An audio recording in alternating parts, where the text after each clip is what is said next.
In this quick video, I'll be making a wine degassing wand, which is used to remove carbon dioxide bubbles from solution in wines. These are easy enough to find online, but I thought I'd make one quickly from some aluminum rod available at the big box store. The process for making this is pretty self-explanatory, so I'll be narrating minimally. For those of you wondering, I'm not very concerned about any chemical reaction with the wine. The aluminum will be in contact with it only briefly during degassing, so there's no real chance for corrosion of the aluminum and it leaching into the wine.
You'll want to file the sharp corners of the aluminum so that it doesn't scratch the fermenter while spinning.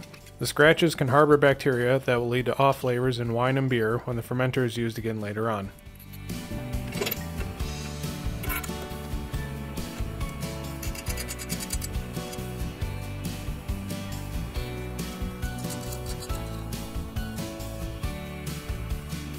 You'll want to use 2 wrenches here to jam the 2 nuts together, while allowing the paddles to rotate freely.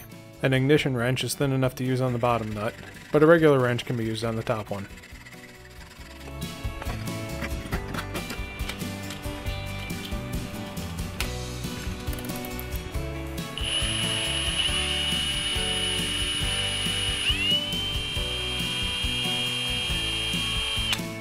I like to degas wine in this utility sink just in case it foams over.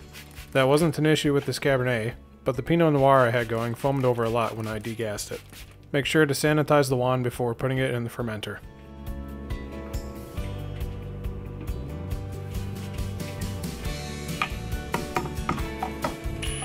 Degassing is done by spinning the wand in one direction for a while, and then switching direction. Do this until the wine stops foaming.